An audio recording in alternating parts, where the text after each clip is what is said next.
So when we take a look next at the cover letters, even though you're saying, yeah, Mike, I've seen cover letters, I've done cover letters, I've helped clients with cover letters.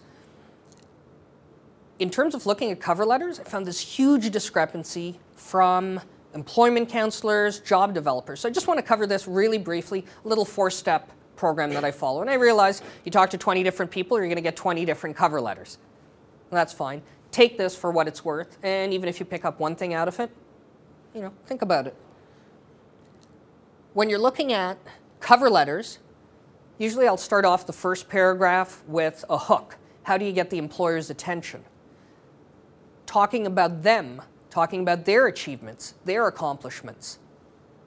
Most often people go straight into the cover letters and I heard about your job through a website. I have these skills. I think I'd be a perfect fit with your company. I, me, my. When the employer's reading this, in maybe a couple of seconds, because they'll maybe spend 10 seconds on a resume scanning it, I'm going to say, who is this person? They're thinking all about themselves. So if you talk about the employer, totally throws them off guard, and they're impressed right away. They say, hey, what does he know about us? He or she has done their research. Next, we take a look at the employer needs and fit in the second paragraph. And something to keep in mind, when we do cover letters, always put the emphasis on short, brief, to the point. So on average for cover letters, maybe do 3 or 4 paragraphs, though I use the term paragraph loosely because they're approximately 4 lines each, maybe 3 sentences.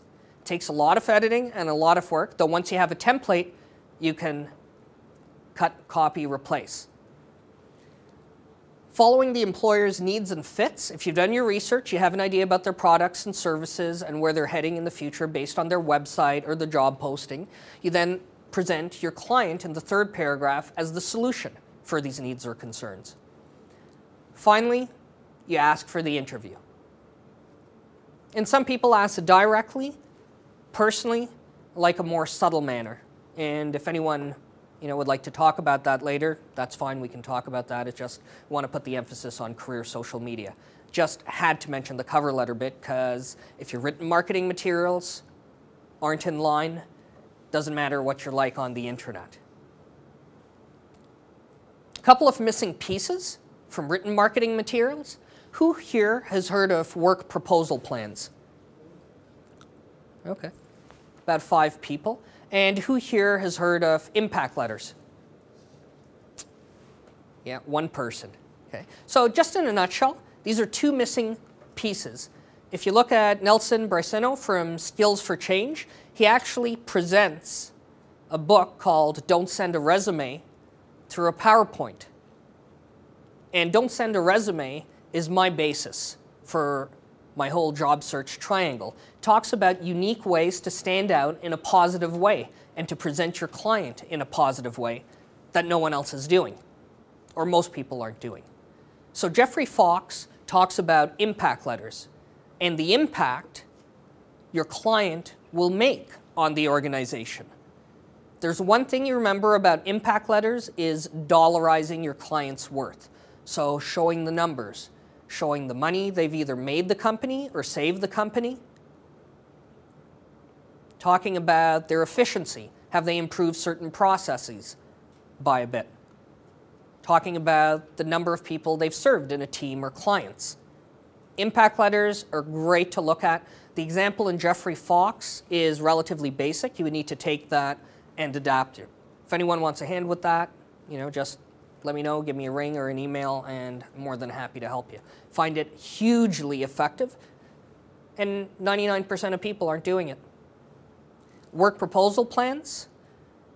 There's a woman whose name escapes me down in the US, and I came across this through Maria Delman, who used to be associated with the Winnipeg Women's Transition Center, I believe they're called. And she has this nice little booklet out, and they talk about these. And it's basically putting together a work plan for a client and suggesting to the employer, this is how you could work with my client. What do you think about it? Work with you for maybe a month or 3 months at this type of salary. and we reevaluate it, and we go from there. How many people have put together a work plan? I imagine a few of you. Yeah, a few of you. So, you know, once again, if you need a hand with that, we can talk, and, you know, more than happy to help you. Written marketing, whether you're writing emails or writing for LinkedIn or writing for any other areas, you always want to remember the 4 Ps. Polite, professional, passionate, and to the point.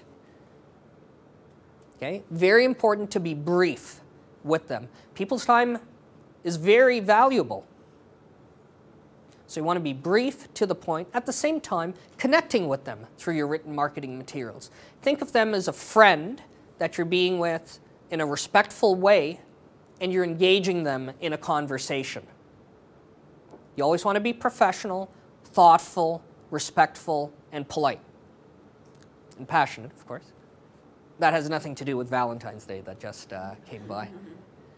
If we take a look at people skills next, very important, one-on-one interpersonal skills, body language, phone charm, I call it, dressing, grooming, the way people present themselves, and finally interview skills, whether it's one-on-one interviews, two-on-one interviews, or panel interviews.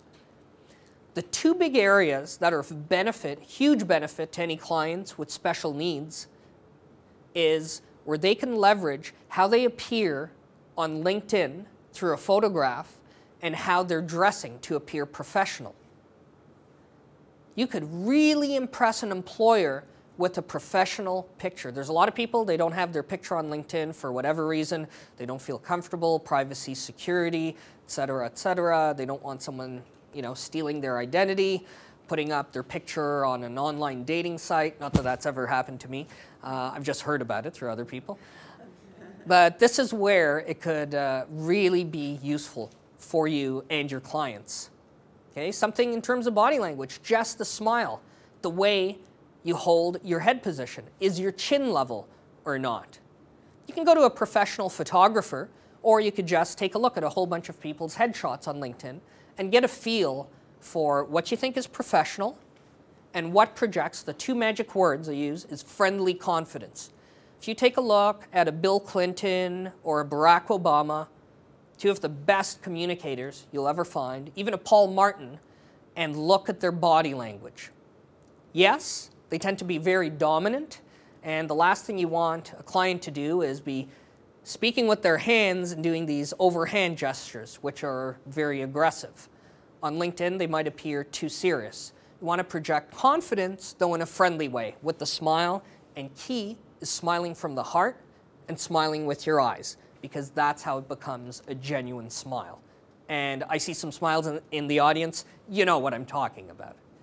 Okay? Maybe some models in there who want to preserve their eyes and the wrinkle lines. But in terms of dress, suit, tie, looking professional, making sure the button is done up on your collar. Very, very important. Proper grooming, nose hairs, ear hairs, you know what I'm talking about, haircuts, so on and so forth. This is where your clients can leverage this to their benefit that a lot of people without special needs aren't even using. Finally, career social media. And we'll be taking a look at specifically LinkedIn. Because once you have your written marketing materials and your interpersonal skills, you're good to go online with a few tips. For your best friends on LinkedIn right away is, oh, I don't know how to do this. So there's a help section where you can look up any topic on what you need to do. FAQs, which stands for frequently asked questions. So odds are if you have a question, someone else has had that same question at some point in time. So take a look at what they've had. The search box, which you can look information up as well. And finally, YouTube. I talk about Google being people's best friend. Right now it's Alta Vista because it's actually a multi-search engine, a meta search engine. And I describe YouTube as being the second best friend you'd have. And coincidentally, YouTube is owned by Google. It's the second largest search engine in the world because you're actually looking for information. whether it's tiling the walls or how to use LinkedIn, so on and so forth. Privacy, we'll be talking a little bit later about, and there's actually a handout on that that will be emailed to you. Anyone interested in having the privacy handout?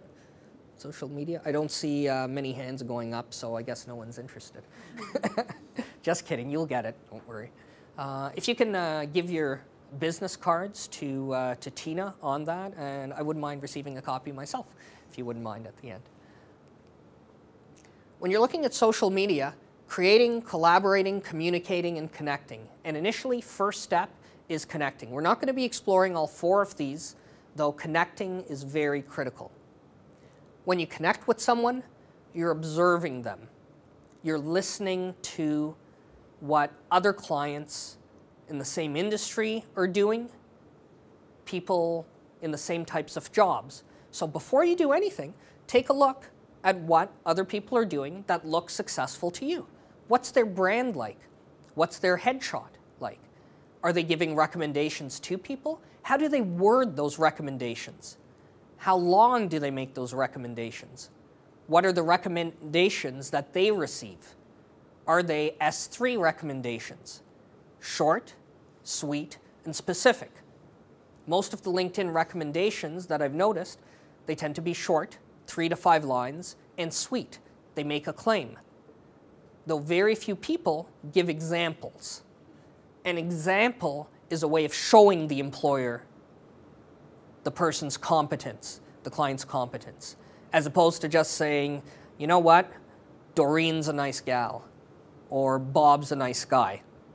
By giving a specific example, you're showing them, you're not telling them. Be helpful. So when you're putting a comment based on someone's discussion forum, say something nice to them. Build on their comment. Agree with them. You obviously don't want to be overly agreeable, because people can smell a phony a mile away. You just want to be nice. This isn't the time to explore your critical thinking skills and say, oh, well, I disagree with you on this, and you should have considered this, because the written word can be perceived totally differently without the context of voice tone or body language. People know what I'm talking about on that? Has anyone here known someone, known a friend who will remain nameless, who has actually sent out an email and they've regretted doing it right afterwards? Does anyone know someone like that? Not themselves, but a friend. Yeah? Okay. Sounds good. Key thing, once again, is contacting them in a good way. Finally, we'll be looking at communicating for the next step, and we'll be talking about how to communicate with people.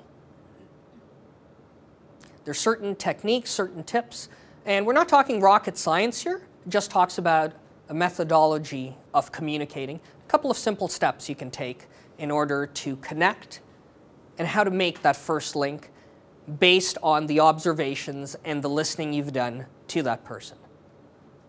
So we'll end the session here. Say that 3 times really fast. And we'll be taking a look at the next component, which will be communication. Thank you.